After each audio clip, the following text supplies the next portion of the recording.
കാലാവസ്ഥയിൽ കാര്യമായ ഏറ്റക്കുറച്ചിലുകൾ പ്രകടമാണ്. രാജ്യത്തിന്റെ പല ഭാഗങ്ങളിലും മൺസൂൺ മഴ ദുർബലമായിട്ടുണ്ട്. എന്നാൽ ഇപ്പോൾ ഒരു പ്രധാന കാലാവസ്ഥാ പ്രതിഭാസം ഉടലെടുത്തിരിക്കുകയാണ്. ഇന്ത്യക്ക് കിഴക്ക് 7000 മുതൽ 10000 കിലോമീറ്റർ വരെ വ്യാപിച്ചു കിടക്കുന്ന ബംഗാൾ ഉൾക്കടൽ മുതൽ മധ്യ പസഫിക് സമുദ്രം വരെ വ്യാപിച്ചു കിടക്കുന്ന ഇന്റർട്രോപ്പിക്കൽ കൺവെർജൻസ് സോൺ അഥവാ ITCZ രൂപപ്പെട്ടു. അതിവേഗം സജീവമാകുന്ന നിരവധി ഉഷ്ണമേഖലാ സംവിധാനങ്ങളെ ഉൾക്കൊള്ളുന്നതാണ് ഈ മേഖല. ഇത് ഇന്ത്യയോട് അടുക്കുകയാണെങ്കിൽ ജൂലൈ അവസാന ആഴ്ചയിൽ മഴ തിരികെ എത്തിയേക്കാം. ഇന്റർട്രോപ്പിക്കൽ കൺവെർജൻസ് സോൺ എന്താണ്? ഭൂമിയുടെ ഭൂമധ്യരേഖയ്ക്ക് ചുറ്റുമുള്ള വായുവിന്റെ സംഗമ സ്ഥാനമാണിത്. അവിടെ വടക്ക് തെക്ക് ഭാഗങ്ങളിൽ നിന്നുള്ള വ്യാപാരക്കാറ്റ് കൂട്ടിയിടിക്കുന്നു. ഈ പ്രദേശത്ത് ചൂടുള്ളതും ഈർപ്പമുള്ളതുമായ വായു ഉയരുന്നു. ഇത് മേഘങ്ങൾ രൂപപ്പെടുന്നതിനും കനത്ത മഴയ്ക്കും കാരണമാകുന്നു. സാധാരണയായി മൺസൂൺ കാലത്ത് ഇന്ത്യക്ക് മുകളിലൂടെ ITCZ വ്യാപിക്കുന്നു. എന്നാൽ ഇത്തവണ അത് കൂടുതൽ കിഴക്കോട്ട് രൂപപ്പെട്ടിരിക്കുന്നു. ബംഗാൾ ഉൾക്കടൽ മുതൽ മധ്യ പസഫിക് വരെ ഈ മേഖല വ്യാപിച്ചു കിടക്കുകയാണ്. നിരവധി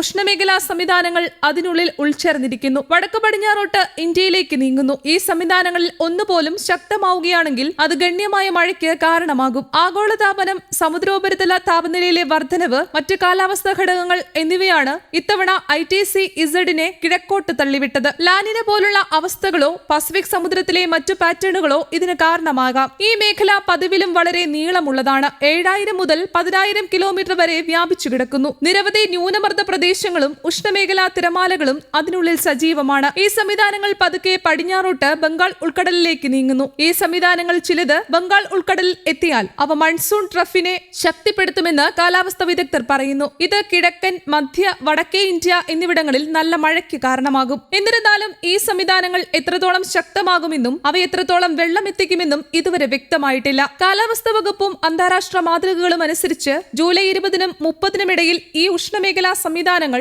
ഇന്ത്യൻ ഉപഭൂഖണ്ഡത്തെ ബാധിച്ചേക്കാം. ITCZ അടുത്തെത്തിയാൽ ദുർബലമായ മൺസൂൺ വീണ്ടും സജീവമാകും. മഴക്കുറവ് നേരിടുന്ന പല സംസ്ഥാനങ്ങൾക്കും കുറച്ച് ആശ്വാസം ലഭിച്ചേക്കാം. പ്രത്യേകിച്ച് ബീഹാർ, ജാർഖണ്ഡ്, കിഴക്കൻ ഉത്തർപ്രദേശ്, മധ്യപ്രദേശ്, രാജസ്ഥാൻ തുടങ്ങിയ പ്രദേശങ്ങളിൽ മഴ തിരിച്ചുവരുമെന്ന് പ്രതീക്ഷിക്കുന്നു. എന്നിരുന്നാലും ഈ സംവിധാനം ഗണ്യമായി ശക്തിപ്പെടുകയും ഒരു ചുഴലിക്കാറ്റായി മാറുകയും ചെയ്യാനുള്ള സാധ്യതയുണ്ട്. അത്തരമൊരു സാഹചര്യത്തിൽ കനത്ത മഴ, വെള്ളപ്പൊക്കത്തിനും കൊടുങ്കാറ്റിനും സാധ്യത കൂടും. അതിനാൽ ജാഗ്രത പാലിക്കാൻ കാലാവസ്ഥാ വകുപ്പ് നിർദ്ദേശിക്കുന്നു. കർഷകർ അവരുടെ വിളകൾ സംരക്ഷിക്കാൻ തയ്യാറാകണം. ഇന്ത്യൻ മൺസൂൺ പ്രധാനമായും ITCZ-ന്റെ സ്ഥാനത്തെ ആശ്രയിച്ചിരിക്കുന്നു. ITCZ വടക്കോട്ട് മാറുമ്പോൾ തെക്ക് പടിഞ്ഞാറൻ മൺസൂൺ കാറ്റ് ഇന്ത്യയിലേക്ക് ആകർഷിക്കപ്പെടുന്നു. ഇത്തവണ ITCZ-ന്റെ കിഴക്കോട്ടുള്ള സ്ഥാനം മൺസൂണിന്റെ പുരോഗതിയെ സ്വാധീനിച്ചിട്ടുണ്ട്. ഇപ്പോൾ ഈ മേഖല പടിഞ്ഞാറോട്ട് നീങ്ങുകയാണെങ്കിൽ മൺസൂൺ ട്രഫും സജീവമാകും. കഴിഞ്ഞ കുറച്ചു വർഷങ്ങളായി കാലാവസ്ഥാ വ്യതിയാനം ITCZ-ന്റെ പെരുമാറ്റം കൂടുതൽ ക്രമരഹിതമായി മാറാൻ കാരണമായി. ചിലപ്പോഴിത് കൂടുതൽ വടക്കോട്ടും ചിലപ്പോൾ കൂടുതൽ തെക്കോട്ടും നീങ്ങുന്നു. ഇത് വരൾച്ചയെയും വെള്ളപ്പൊക്കത്തിന്റെയും സാധ്യത വർദ്ധിപ്പിക്കുന്നു.